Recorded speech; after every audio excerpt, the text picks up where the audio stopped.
वो साधु जी आए, उस कम्बल को निकालने के लिए नदी में पहुंच गए। जब धीरे धीरे उसके पास पहुंचे तो वो काला काला कम्बल नहीं था, वो काला काला भालू था। और जैसे उन्होंने हाथ बढ़ाया तब तक भालू ने हाथ पकड़ लिया कि कहाँ जा रहे हो, इधर आ जाओ। अब साधु जी कम्बल को बाहर खींच रहे हैं और कम्बल साधु जी को अंदर खींच रहा है पानी में, किधर आ जाओ।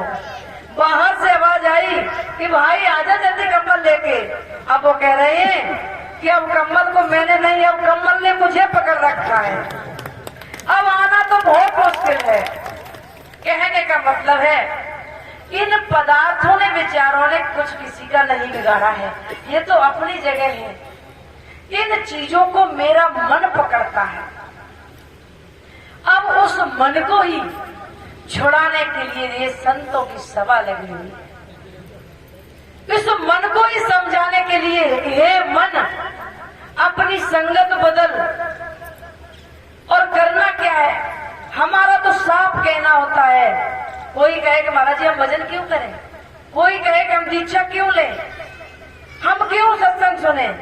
तो मेरा भी यही सवाल होता है कि बिल्कुल जरूरी नहीं है, लेकिन अपने मन को पूछो, क्या तुम्हारा मन शांत है, क्या तुम्हारा मन प्रसन्न है, क्या तुम अपनी स्थिति पर सुखी और बिल्कुल शांत हो। ऐसा नहीं है तो फिर क्यों नहीं संतों की शरण में आ जाते। और संतों की शरण में आना क्या है, मेरा अपना विचार बता रहे हैं कि कोई ज्ञान पूछता है, उसके लिए बहुत से लोग तो यही कह देते कि ऐसे कैसे, फलाना दिन दीक्षा लो, इतना सामान लेके आओ, इतनी विदाई लेके आओ, ऐसे ऐसे ये काम करो तब ज्ञान बताएंगे,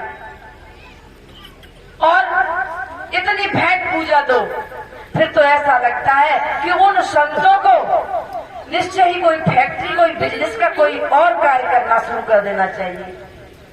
साधु होकर 24 घंटे यदि धन की तरफ दृष्टि है, कमाने की इच्छा है, प्रॉफिट की इच्छा है, इससे अच्छा तो कोई बिजनेसमैन होता तो सारा संसार उसकी तारीफ करता कि फलाने व्यक्ति ने देखो कितनी प्रोग्रेस की, कितना उसने अपने जीवन में ऊंचा उठा, कितनी बाप की संपत्ति मिली थी और देखो उसने कहां से कहां पहुंचा दिया।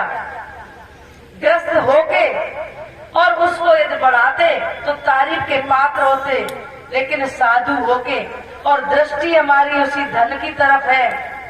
संतों के भी कैसे कैसे नियम और कैसे कैसे तरीके हमने देखे हैं पैसा पैदा करने के, समझ में नहीं आता। मेरे गुरुदेव ने साफ यही कहते थे कि राधादास, गुरुदेव के पास एक कमरा था और वो भी कमरा कैसे बनाया था, उन्हें डॉक्टरी का एक हुनर पता था। तो अपने 100-200 रुपए की दवा रख के मरीजों को देखा, कह रहे थे गुरुजी कि मुझे न मांगना है न कोई ठगना है, अपनी मेहनत करके और एक कमरा बनाया। एक संत आ गए शारदानंद जी, उन्होंने कहा कि भाई आपने तो कमरा बना लिया, मेरा क्या होगा। कि चलो कुछ दिन और डॉक्टरी की, उनका कमरा बना दिया और जिस दिन दोनों कमरे बने यही आश्रम में पीछे बने हुए, उसी दिन वो बंद कर दिया। फिर सेवा की। हमने पहली बार जब हॉल बनाया तो मुझ पे बहुत डांट पड़ी, सच बता रहे, गाली भी दी। क्या कहा, राधादास तू पागल हो गई है क्या, ईंट पत्थर में दिमाग लगाने के लिए तू साधु ही है। साधु क्या है, रहने के लिए जरा सी जगह मिल जाए, तन ढकने के लिए कोई कपड़ा मिल जाए, भूख भोजन शांत करने के लिए भोजन मिल जाए। एक टाइम साधु होने के बाद 30 वर्ष तक शरीर रहा गुरुजी का, एक टाइम भोजन किया सुबह की सुबह 24 घंटे में।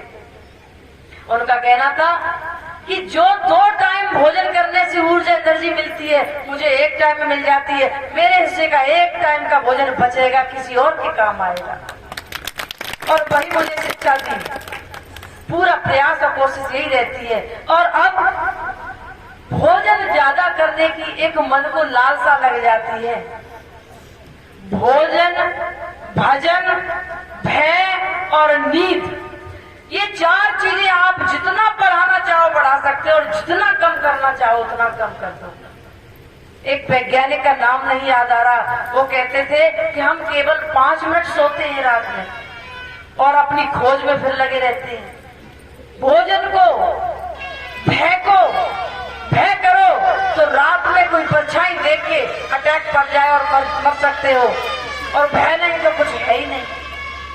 भोजन, भजन, भय और नींद। भजन को भी आप, भजन का मतलब है स्थिर रहना।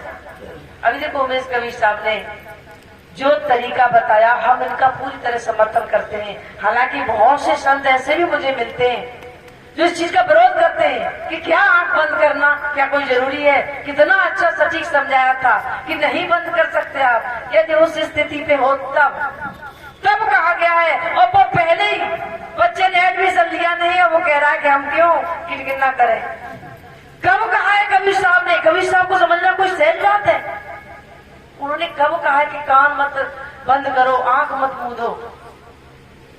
अरे उस स्थिति तक पहुंचने के लिए। और फिर मेरा बिगड़ता भी क्या है, आंख बंद करते हैं हम सिर्फ सोते समय, और जागृत में थोड़ी देर के लिए इस संसार के प्रपंचों से हम पहले एक दिखावटी बंद करते हैं, फिर धीरे धीरे मन भी हमारा शांत हो जाएगा। तो क्यों नहीं हम उस मन को बाहरी प्रपंचों से निकाल कर उस आत्म चेतन में लगाते हैं। जरा सा मोड़ है, मन का बहिर्मुखी होना, संसार की वासनाओं में फंसना, अंतर्मुखी होना, अपनी आत्मा में स्थिर होना। साधना का जो मुझे मेरे गुरुदेव ने बताई है, उसका अंतिम सूत्र यही है कि अपने आप को स्थिर करो, चाहे आंख बंद करके करो, चाहे आंख खोल के करो, चाहे चलते फिरते करो, और चाहे बैठ के करो, चाहे आसन लगा के करो, और चाहे कोई काम करते हुए करो। सिर्फ मन को स्थिर करना है, विचारों से स्थिर करना है, संकल्प विकल्प उठाने से स्थिर करना है। और इस मन का और हमारे नेत्रों का बहुत घनिष्ठ संबंध भी है। ये मन आंखों के द्वारा इस संसार में ज्यादा भ्रमण करता है। यदि आप आंख बंद कर लोगे तो निश्चय ही 80% आपका मन अपने शरीर में अपने अंदर आ जाता है, और 20% फिर वो अपना जो चिंतन करता है वो गुरुदेव की युक्ति से, अभ्यास से। इतना अच्छा अभी बताया था कि अभ्यास ही गुरु है। गुरु तो एक शब्द बोल के चला जाता है, शरीर छोड़ जाता है, लेकिन अभ्यास आपका गुरु 24 घंटे आपके साथ रहता है।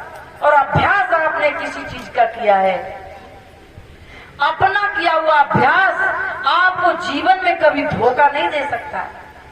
कही हुई सुनी हुई बात से आप धोखा खा सकते हो, इस कान से सुनी उससे निकल जाएगी, भूल सकते हो। गाड़ी चलाने वाला व्यक्ति वृद्ध हो जाए फिर भी उसे स्टीयरिंग पे बैठा दोगे और गाड़ी लिए जाएगा। और नौजवान, उसको यदि अभ्यास नहीं है तो वो गाड़ी नहीं चला पाएगा। तो अभ्यास किसका करें? आत्मस्तर, आत्म शांति होने का। इस मन को इन तत्वों से, इन प्राणी पदार्थों से, इन वासनाओं से, उन 5 विषयों से हटाकर किसकी खोज करना है? इनसे परे और इनसे ऊपर खोज करना। खोज करो मेरे भाई, इस काया की खोज करो। एक अंतिम इस भजन के साथ में अपनी वाणी को विराम देते हैं 2-3 मिनट में ही। और शायद